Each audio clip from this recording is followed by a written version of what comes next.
Assalamualaikum warahmatullahi wabarakatuh. Selamat datang.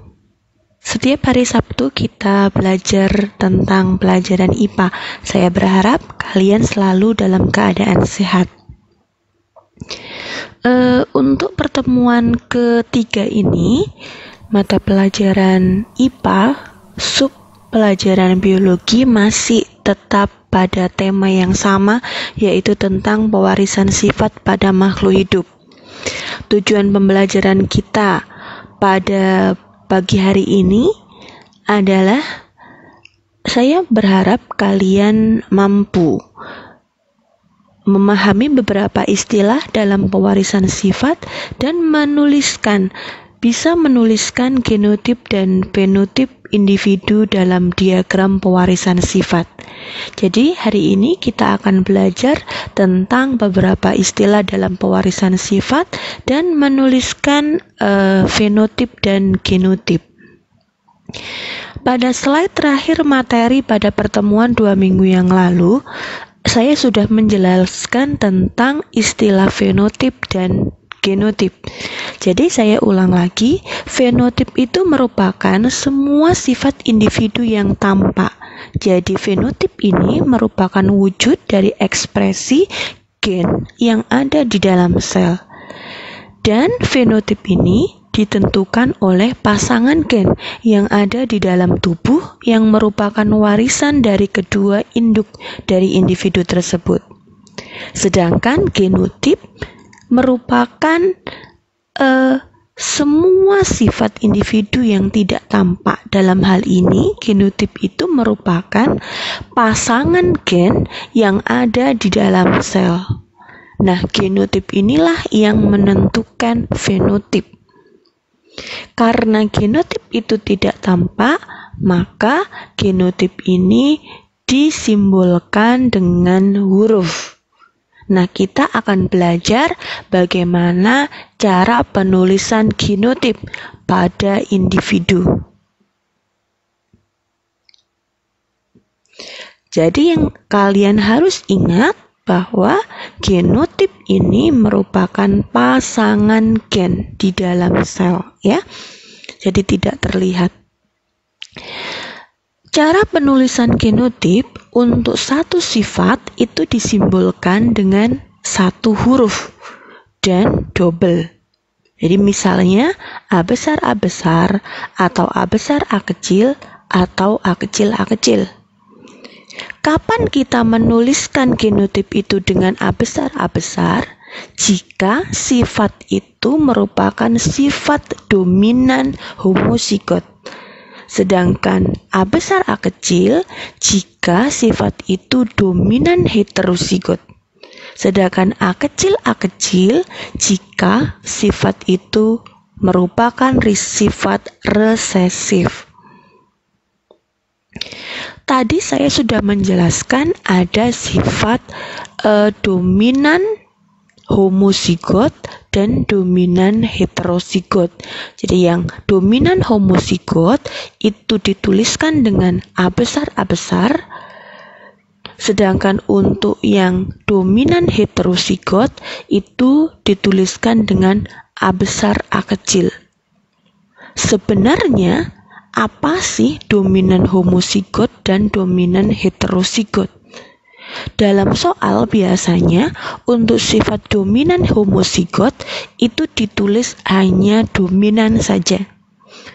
Tapi untuk dominan heterozigot biasanya dituliskan heterozigot saja. Individu yang memiliki genotip dominan homozigot mewarisi sifat dominan dari kedua induknya. Makanya di sana sama, A besar A besar.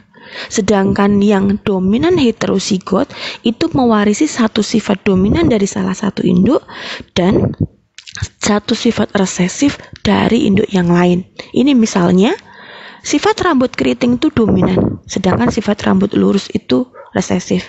Misalnya gen untuk bentuk rambut itu saya memakai huruf R. Maka Di sini ada tuh contoh Pak Denny berambut keriting dominan, Pak Budi berambut keriting heterozigot. Berarti kita sudah tahu bahwa fenotip dari Pak Denny dan Pak Budi adalah berambut keriting. Nah, di sini ada kata-kata keriting dominan.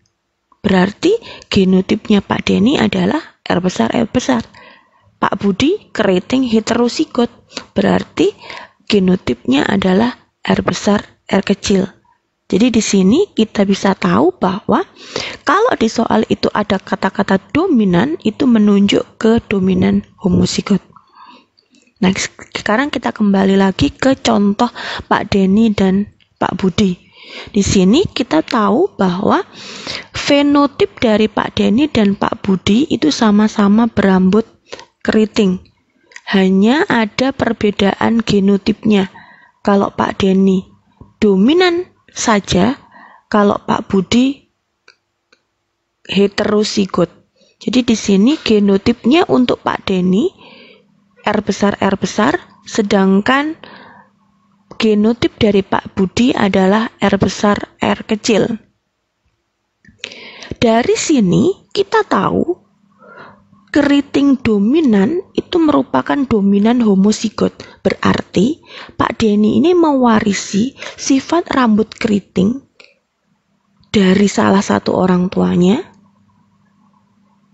dan beliau juga mewarisi rambut keriting dari orang tua yang lain. Jadi misalnya dari bapaknya, Pak Budi itu rambutnya keriting, ibunya juga rambutnya keriting. Jadi sama-sama mewarisi rambut keriting dari kedua induknya. Makanya disebut sebagai keriting dominan atau keriting homozigot, sama. Sedangkan Pak Budi keritingnya heterozigot. Berarti Pak Budi ini mewarisi sifat rambut keriting dari salah satu orang tuanya, dari salah satu induknya, misalnya ayahnya. Dan beliau juga mewarisi sifat lawan dari keriting atau sifat rambut lurus dari orang tua yang satunya atau induk yang satunya, misalnya ibunya. Jadi ini terdapat perbedaan dalam tubuh Pak Denny. Ada dua sifat, yaitu rambut keriting dan rambut keriting, sama rambut keritingnya. Sedangkan di dalam tubuhnya Pak Budi ada sifat rambut keriting dan sifat rambut lurus. Ini perbedaan antara dominan homozigot dan dominan heterozigot. Jadi kalau dominan homozigot itu dari dua-dua orang tua ini sifat dominan, sedangkan yang heterozigot salah satu orang tuanya mewariskan sifat dominan dan salah satu orang tuanya mewariskan sifat resesif. Ini contohnya, seorang laki-laki bertubuh tinggi menikah dengan seorang perempuan bertubuh pendek. Sifat tubuh tinggi dominan. Tentukan fenotip dan genotipnya. Misalnya untuk ukuran tubuh kita memakai simbol huruf T. Maka T kapital untuk sifat dominan dan T resesif untuk yang resesif T kecil. Di sini ada seorang laki-laki. Berarti di sini saya tuliskan simbol laki-laki menikah dengan seorang perempuan. Nah, ini simbol untuk perempuan atau wanita. Kemudian laki-lakinya menikah dengan wanitanya. Berarti di sini ada simbol cross. Ini pernikahan atau persilangan. Kemudian laki-lakinya nanti harus memiliki fenotip. Nah, di situ di soal ada laki-laki bertubuh tinggi. Berarti fenotip dari laki-laki itu adalah tubuh tinggi. Sedangkan yang perempuan fenotipnya kita lihat di soal wanitanya bertubuh pendek. Berarti fenotip dari wanita adalah tubuh pendek. Nah, sekarang kita lihat di soal ada keterangan bahwa sifat tubuh tinggi dominan. Nah, karena di situ tulisannya dominan, berarti menunjuk pada dominan homozigot. Berarti simbol genotipnya adalah yang kapital, huruf kapital double. Berarti T besar, T besar. Sedangkan untuk wanitanya, genotipnya pasti T kecil, T kecil. Karena yang tubuh tinggi dominan berarti tubuh pendeknya resesif. Nah, karena sudah menikah berarti wanita dengan laki-laki ini merupakan parent atau parental. Di situ saya kasih simbol P besar.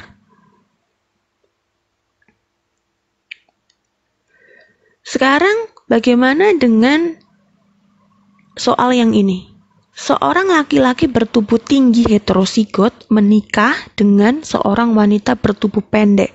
Nah, ini sama dengan soal yang tadi. Hanya saja di sini laki-lakinya bertubuh tinggi heterozigot.